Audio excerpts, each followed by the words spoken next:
رسول الله فاقتفى القلب حنينا طالبا لقياه يا طيبة الأنوار. Jadi yang baru datang, baru gabung, pertama jadi masjidnya itu kiblatnya ngadepnya ke sana, ke utara. Ini selatan nih, ini selatan, sana utara. Di sana timur, sana barat. Jadi pertama jadi ngadepnya ke utara, ke Masjidil Aqsa. Dan pintunya cuma 3. Pintu sebelah timur, sana, Baqi. Pintu sebelah barat, Babu Salam belum ada. Ya, pintu sebelah barat, jadi kanan, kiri. Kemudian yang dari pintu masuk dari sini, selatan. Gitu ya. Jelas sampai sini ya? Iya. Oke, sudah. Nah, begitu dibalik ke arah sini, tetap 3. Cuman yang sana yang masuk. Jadi tetap kanan, kiri, kemudian belakang untuk masuknya. Nah, lalu karena ini masjid sudah ada, Nabi kemudian berpindah dari rumah Abu Ayyub Al-Ansari. Sebelah sana posisinya.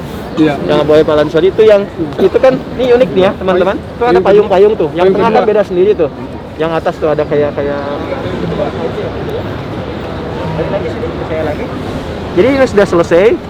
Dalam beberapa kitab sejarah ada yang mengatakan 12 hari gitu dalam proses itu. Sampai jadi kan nggak seperti sekarang. Sederhana, jadi ada riwayat mengatakan atasnya dipakai daun-daun kurma. Jadi kalau hujan-hujan, kalau panas-panas itu ya, riwayatnya banyak sekali. Nah, setelah jadi baru Nabi beli lagi dengan hartanya sendiri lagi. Nah, yang dibeli ini sederhana, ada seorang sahabat namanya Al-Harith bin Nu'man.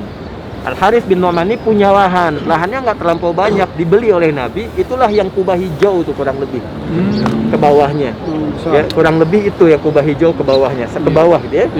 Sampai agak sedikit kalau ada menara samping kanannya tuh. Iya, Ya. betul. Nah, itu dari kubah hijau sampai area kanan itu tuh menara turun ditarik ke sana.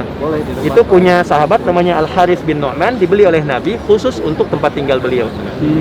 Maka wilayah Kubah itu istri Nabi ada 2. Ya, yang di daerah itu. Nanti dipisah sekatnya. Sayyidah Aisyah radhiyallahu taala anha dengan Sayyidah Saudah binti Zam'ah. Ya, Saudah binti Zam'ah dengan Sayyidah Aisyah radhiyallahu taala anhuma jami'an dua-duanya. Nah, selebihnya nanti dibikinkan kamar lagi. Masih ingat gak waktu keluar dari Raudhah tuh? Iya. Ya kan? Kan saat ibu sudah ke Raudhah belum? Dah, Ikhwan sudah? Dah ya? Kan kita masuk lewat situ kan? Iya. Di sana kan? Iya. Nah, itu begitu masuk itu, terus kan kita keluar di pintu yang sama kan? Iya. Baik ya? Nah, masuk dengan keluar, sebelah kiri itu ada tulisan tuh, Babun Nisa. Oh iya. Itu istri-istrinya Nabi di situ. Semua dikumpulkan di situ, satu bagian ya. Nah, kemudian nanti pintu masuk yang kalau kita keluar Babu Salam, terus ada masuk, terus ada Babul Jibril kan? Nah, itu malaikat Jibril dari situ untuk memberikan wahyu. Dia menyampaikan wahyu, masuknya dari situ. Jadi malaikat aja sopan, nggak ngintip gitu kan? Antum bukan malaikat, kenapa harus ngintip gitu kan? Nah, ini poin. Nggak ngintip tuh nggak ngeliat-ngeliat. Kadang-kadang kan status orang, gitu kan? Nah, yang dilihat istri orang gitu, status dan macam-macam dan sebagainya. Ini poin-poin kecil aja. Udah selesai dari situ. Ini landscape-nya kurang lebih demikian. Nah, maka era inilah yang kemudian berkembang. Kemudian itu kubah di atas. Sebelumnya nggak ada kubah itu. Yang kubah hijau itu. Ya, sebelumnya biasa Nabi meninggal, karena Nabi itu kalau meninggal itu di tempat beliau wafat, makamnya mesti di situ. Di tempatnya wafat, di situ dimakamkan. Maka Nabi SAW meninggal dunia, terus Sayyidah Aisyah udah punya persiapan. Nanti kalau saya meninggal, saya pengen di sini juga di samping Nabi. Maka ayahnya meninggal dunia, sahabat Abu Bakar duluan. Ini posisinya begini nih, kalau di makam Nabi, pinjam handphone 3. Ya. Dengan cepat sekali. 1, 2, 3. Maka jadi Nabi SAW meninggal dunia. Ini satu daerah ya. Ini satu begini posisinya. Gini ya, lokasi ya. Nah, untuk kita melihat dimakamkannya Nabi, posisinya begini nih. Kakinya ke Baqi. Kan kita kalau Assalamualaikum ya Rasulullah lewat kan, dari salam ini kan. Jadi bukan begini. Ini begini, kakinya di Baqi.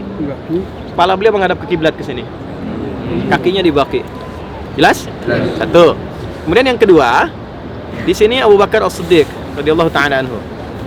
Nah, di pundaknya Nabi di sini kan Abu Bakar As-Siddiq. Jadi nggak sama, nggak begini. Ya, jadi begini, nggak sejajar. Jadi seperti ini. Nah, ini Abu Bakar As-Siddiq.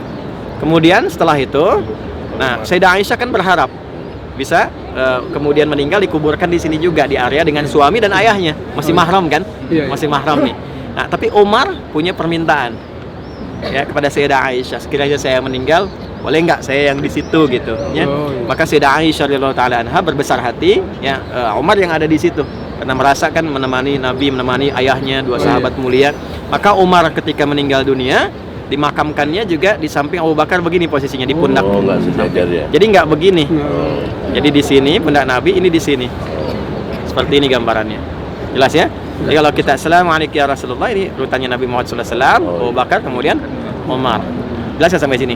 Nah, ketika ini masih dua, Sayyidah Aisyah masih buka hijab untuk berziarah dan sebagainya. Tapi ketika Umar datang sudah mulai ditutup. Berhijab dan seterusnya, terus pakai satar. Nah, ini menunjukkan bahwa alam kubur pun ada kehidupan.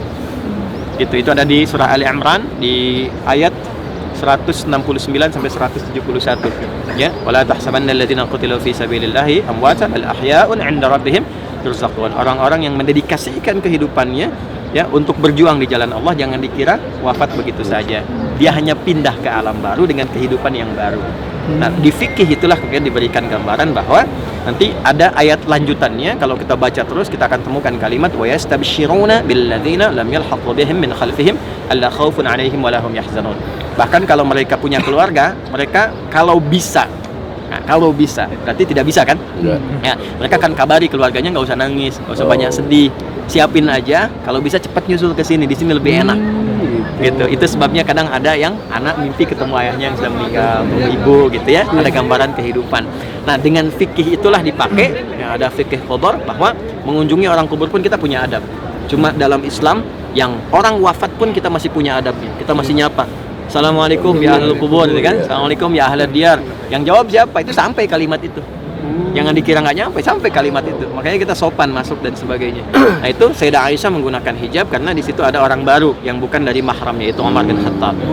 Nah, lantas kemudian, nah ini yang tidak banyak orang tahu. Jadi banyak hoax yang nyebar juga di media sosial. Jadi dari situ sejak Nabi meninggal, kemudian Abu Bakar, Umar dan seterusnya, itu dibikinlah area di-skat. Setelah itu, skatnya segi 5, bukan segi 4. Jadi bukan seperti yang digambar ada 4 segi gini. Pinjam handphone, maaf. Pentagon. Enggak, dia pentagon sifatnya, segi 5. Jadi sini kerucutnya ke sini ke depan, ke arah kita dari sana. Ya, ini penting sekali diketahui. Kenapa? Karena ulama dari dulu mempertimbangkan jangan sampai bentuk kuburnya mirip Ka'bah. Sehingga yang dulu kelihatan misalnya diduga bahwa ada Ka'bah baru dan sebagainya gitu, udah diantisipasi. Maka dibikin segi 5 dan tidak mengerucut seperti halnya kiblat. Ya, lalu tembok pertama, kemudian setelah itu ditembok lagi yang kedua. Nah, tembok pertama dan kedua nggak ada jendela, nggak ada pintu, nggak ada pun dikunci, nggak ada yang masuk. Jadi hoax kalau ada orang membuka kemudian di sini kubur Nabi dibuka, itu pasti hoax, 100% hoax. Karena dari dulu nggak pernah dibuka dan nggak pernah ada orang masuk ke situ. Jadi di sini ada 3, perimeternya 3. Tembok pertama, tembok kedua, baru yang ketiga. Nah, yang kita temukan sekarang ini yang ketiga, yang ditutup ringnya itu yang bagian akhir itu yang ketiga. Jadi kalaupun itu ada pintu dibuka misalnya, itu kamuflase aja, ada dinding lagi semua. Bukan makamnya Nabi itu. Jelas ya? Nah, ini penting sekali karena ini turunan sejarahnya. Saya punya sketsa sampai ke dalamnya itu, ya. Jadi teman-teman sekalian, ini gambarannya. Ya, kemudian setelah itu banyak kisah yang menyertai itu semua, tapi intinya ini bagian-bagiannya. Nanti kalau misalnya ke dalam itu bisa lebih spesifik. Ini yang siapa, ini si fulan di mana, Ali tinggalnya di mana, gitu kan? Sayyidah Fatimah di mana, Nabi kalau tahajud di tiang yang mana, gitu. Cuman karena peak season seperti ini dan banyak, petugas di dalam pun sudah mengkondisikan kalau masuk, gitu ya. Jadi kita mengikuti aja, masuk ke dalam untuk raudhah, ibadah, nikmati karena semuanya itu adalah tempat-tempat yang terbaik. Ya, tempat-tempat terbaik. Jadi kalau udah wilayah raudhah itu semua titiknya. Nah, raudhah itu kan kita taunya cuman antara kamar Nabi sampai mimbar kan?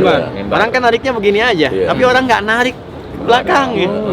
Belakangnya sampai mana gitu. Ya. Nah, disinilah kemudian ada 3 versi. Versi pertama 22 kali 15. 22 kali 15. Jadi 15 itu adalah lebar ke sini ya, panjang 22 ke sini. Ya, ada yang mengatakan ya 22 ke sininya, 15 itu ke belakangnya gitu ya. Kemudian ada yang berpendapat 26 kali 15, bukan 22. Tapi dalam mazhab Maliki justru yang disekat sampai ke masjid awal yang belakangnya itu raudhah kalau ditarik sampai ke sini. Itu mazhab Maliki. Makanya Nabi cuman bikin daerah ini, tarik garis ke belakangnya aja tanpa batas gitu. Sampai di arah masjid itu. Sama persis dengan multazam. Jadi di sana ada multazam, area tersekat, di sini ada raudhah. Ya, jadi kalau kita nggak dapat misalnya harus mepet ke mihrab, harus mepet nggak, tadi kan juga lurus, nggak dapat di situ sholat di tempat kita sholat minta. Jelas ya? Iya, iya. Nah ini kan ilmu itu penting. Iya, betul. Kalau nggak ada ilmu orang masih duduk, udah digeser, udah didorong, cuman pengen ke depan bahkan tidak diketahui bahwa tempat yang dia pijak pun sesungguhnya bagian dari Allah. Jelas sampai sini? Jelas. Oke, kalau jelas, sekarang gantian, buka dulu. Buka. Sudah? Paham nggak? Insyaallah. Paham ya? Nah, buka aja sampai kelihatan buka terus ya. Oke. Nah, sekarang yang kamera turunkan dulu supaya saya bisa nunjuknya jelas. Oke ya. Nah, tahan sebentar. Buka dulu karena saya mau jalan. Belakang nggak usah ikut.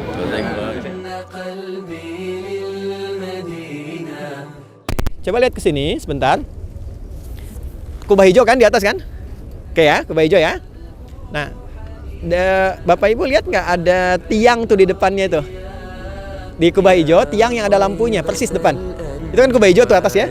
Di depan itu kan, Bapak-bapak, Ibu-ibu, lihat ada tiang kan, lampu kan? Baik ya. Nah, disitulah Umar bin Khattab radhiyallahu untuk anaknya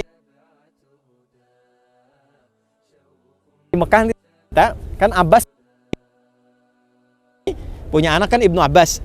Ibnu Abbas itu kan selalu dari kecil tuh disimpan di hadanahnya Nabi, di tempat-tempat pelataran Nabi, sehingga cinta, terus dia belajar pada Nabi SAW.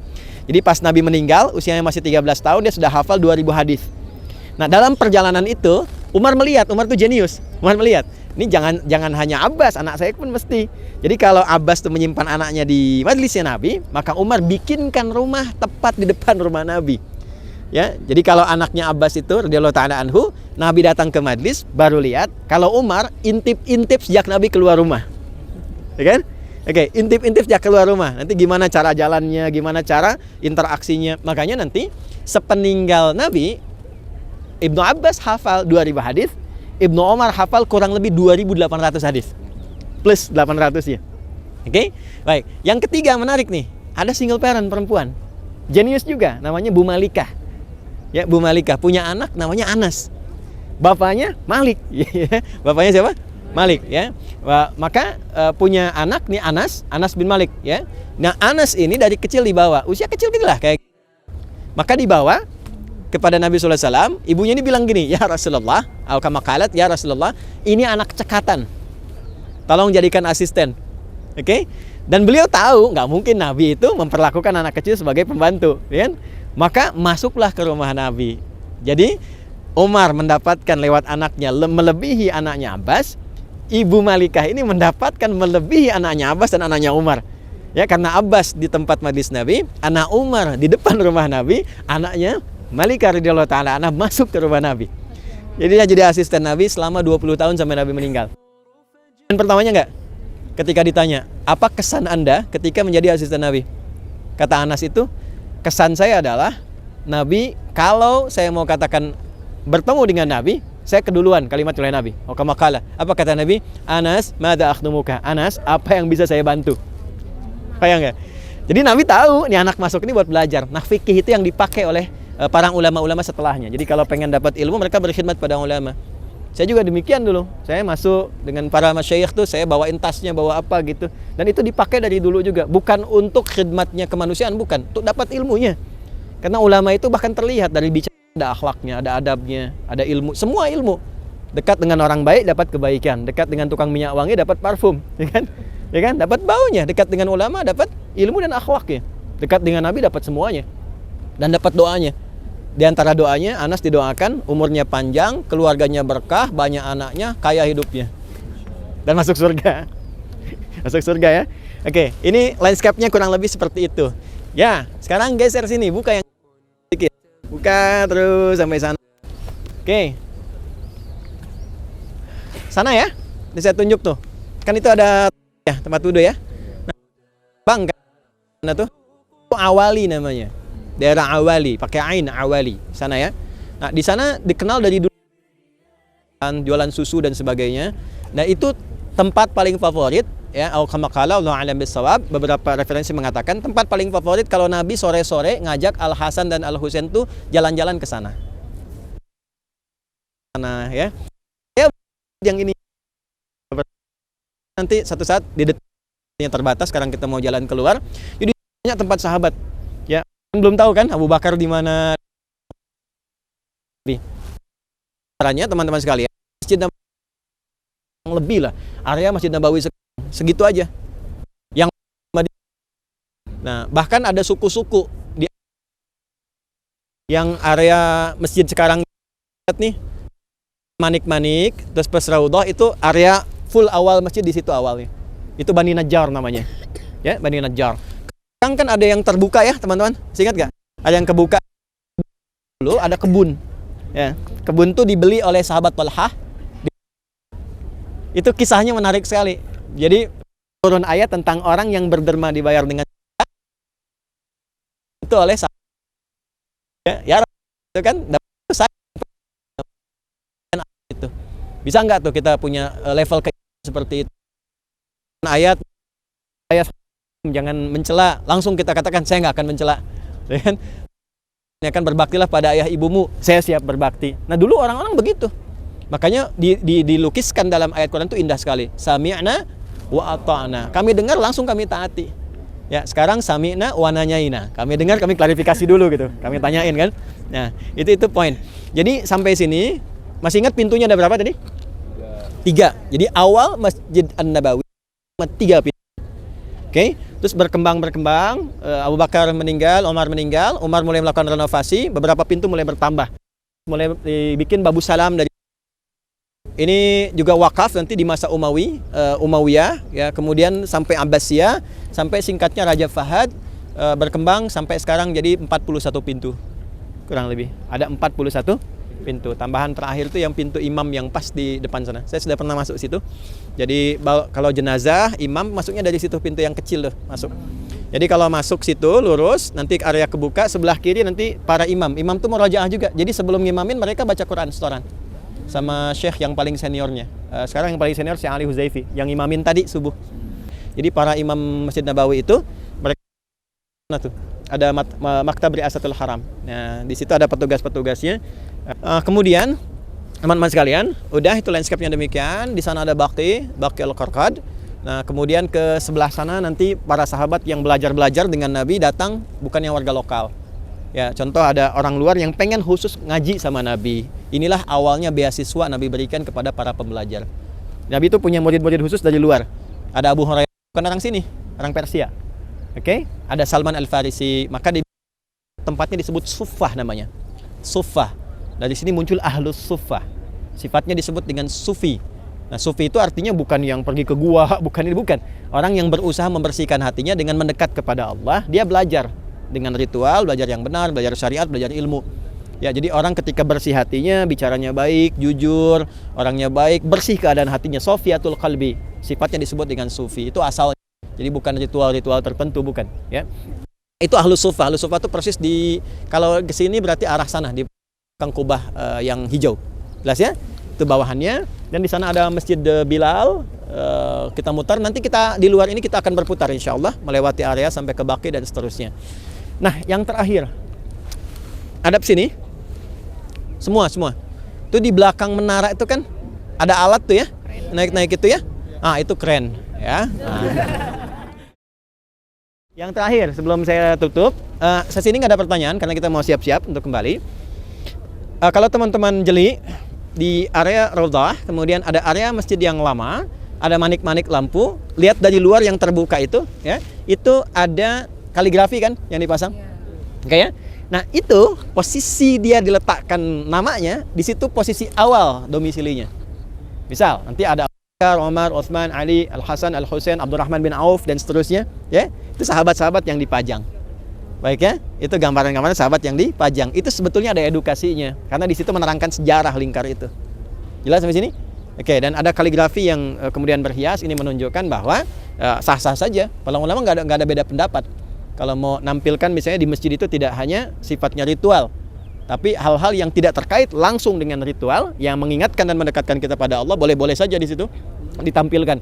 Misal ada kaligrafi, masjidnya ditulisin di atas, boleh hukumnya. Ya, kan Ka'bah pun juga dibikin kaligrafi sekitarannya dengan kain kiswah itu. Itu ada sejarahnya juga. Ya. Nah, ini gambaran terakhir teman-teman sekalian. Ini yang bisa disampaikan, mudah-mudahan bermanfaat. Dan Saya ada pertanyaan, siapa yang tahu masjid ini dibangun kapan? 100 500 serius? $1.000? Waktu ini oke, dibangunnya mau pakai Masehi atau pakai Hijriah? Oke, masih ada Hijriah. Hijriahnya dulu ya. Dibangunnya tahun 1 Hijriah ketika mulai datang di bulannya Rabiul Awal. Jadi persis tahun kelahiran Nabi. Ya, bulan kelahiran Nabi. Ya, fikihnya apa fikihnya? Fikihnya adalah kalau pas hari milad, ulang tahun, bikinlah karya yang abadi yang menjadikan kita bangga di hadapan Allah saat pulang. Oke? Jadi daripada tiup lilin, mendingan misalnya nyiapkan bikin sesuatu, ya, wakaf mushaf yang sifatnya punya legasi yang menutup keburukan di masa lalu gitu. Ya. Kemudian puasa, kan Nabi puasa di hari Senin itu. Jadi ini dibangun persis di bulan lahirnya Nabi. Oke. Bulan Masehinya adalah September. Tepatnya tanggal 27 September 622 Masehi. Baik ya? 27 September, jadi 16 hari setelah saya lahir. Ini dibikin. Oke, jadi sudah, ini gambarannya sudah selesai saya terangkan.